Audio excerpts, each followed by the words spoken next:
Hello, God bless you. It's wisdom to ask questions.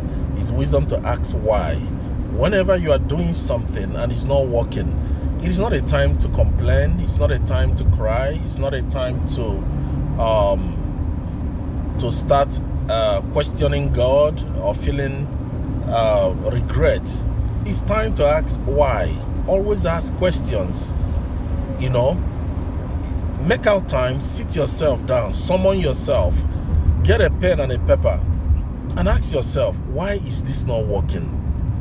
It's wisdom to ask questions. Sit yourself down.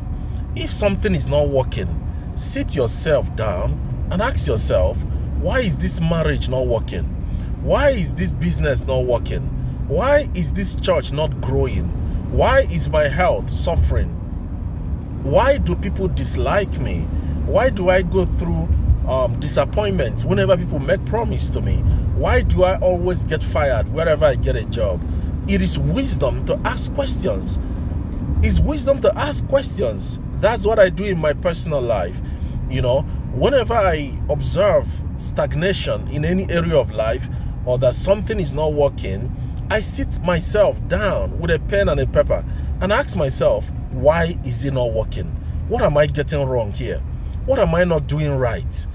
You know, and I start, in the process, I'm also asking the Holy Spirit questions. What can I do better?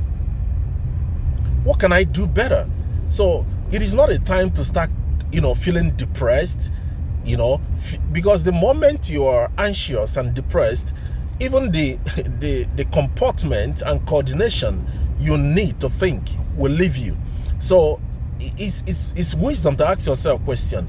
If something is not working in your life, probably your marriage is not working, your children are disobedient and wayward, your spouse is acting up, sit down and ask yourself a question. What am I doing wrong here? What am I not getting right? What can I do better? That is how a wise person thinks. That's how to think. And if you're a leader, and when I say leader, you don't have to occupy a big position to be a leader.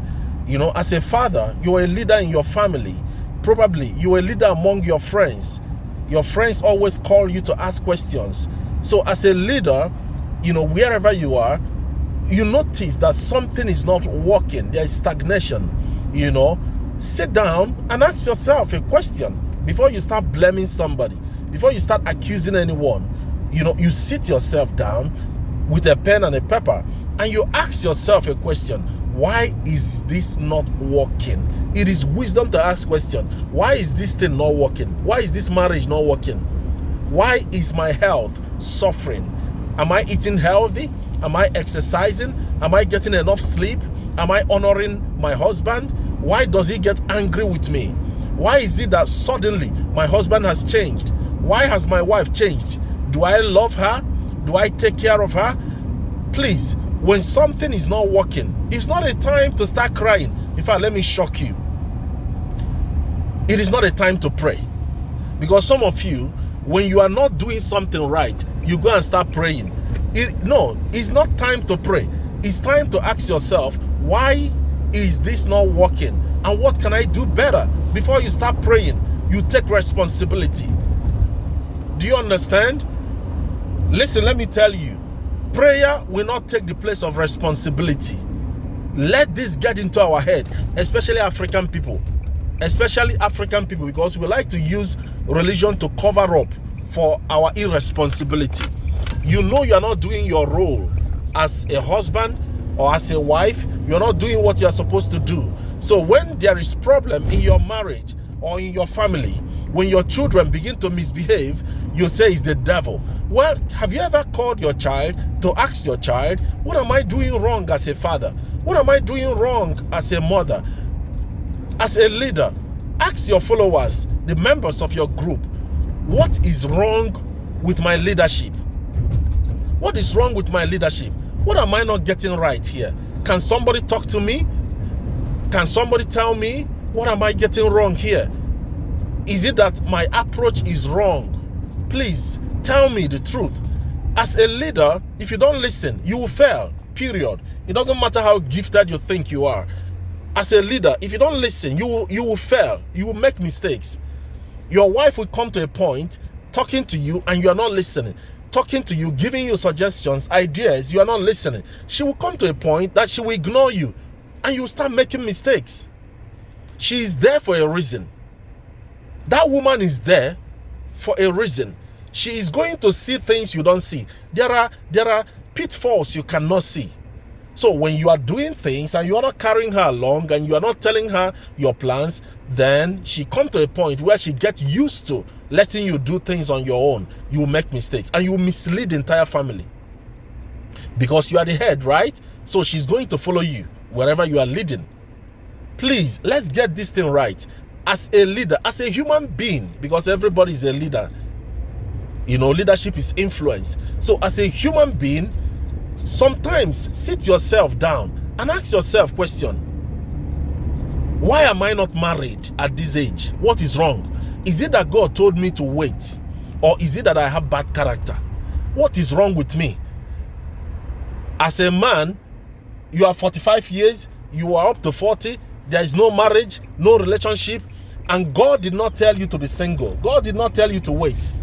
Because there are people that God told to hold on. God is not telling you to wait. As a lady, you are 30 years, you are 35, you are still single. You need to sit down and ask yourself a question. What is wrong with me? Is it that I lack bad character? How do I talk to people? Because it's people that will recommend you, right? No matter how beautiful you are, no matter how spiritual you are, no matter how educated you are, somebody will recommend you. So if you're not doing the right thing, who will recommend you? That's the question. Please, I want to encourage us. Let's do things right. Always do things right. And what is the right thing to do? Ask question. Always ask a question. Why is this thing not working? What is wrong with my health? What is wrong with my finances? What is wrong with my church? This ministry is not growing. What can I do better for it to grow? That is how to handle situation. But when you start using prayer to cover it, something is not working and you want to use prayer to cover it, fasting to... I'm not against prayer. I love prayers. But don't use prayer to cover up. And there are some of you that, you know, let me give for an example. You know that you had an issue with your spouse. You know that you had an issue with your spouse. And you dress up and you went to church. Okay, going to church and sitting down at home to fix the problem with your spouse, which one is more important? Which one is more important to you? There is a problem in your family. Probably there is no food to even eat as a woman. And you are the homemaker. You dress up and you say you are going to church. What will your husband eat? What will your children eat? He said, I went to church now. Is it not church I went to? No, you are not wise. You don't have wisdom. The Bible said a wise woman builds her house. A foolish woman tears it down. Sit down and ask yourself, why is this thing not working? Why? Why don't I have a job? What character do you bring to work? Why am I failing exam? Why do I keep repeating the same mistake? Why do I keep falling into this sin? And you say it's the devil. It's not the devil. You have not sat down to ask question. What am I doing wrong? All right? So sit down, ask yourself questions once in a while. Get a pen and a paper. I do it once in a while. I just sit down with a pen and a paper and I ask myself, what am I doing wrong? And I ask people around me, what am I doing wrong? You know, as a leader, as a youth leader in my church, in our church, I normally ask that question. I call the ESCOs and I ask them, what can we do better? What are we not doing right here? Is there anything we need to do better? And I go to God and I ask God, what can I do better? You know, it was one of those days that I was asking that question that God gave me a key. I asked him that question. He said, just listen to them. I said, wow, just by listening? He said, yes, listen to them. Just listen. As a leader, you have to listen. It's not everything that you do that must come from your own initiative. Sometimes your members, they have better idea than you. A smart leader surrounds himself or herself with smart people. You must learn how to listen Listen. That's wisdom. If something is not working, ask question. Why is it not working? God bless you.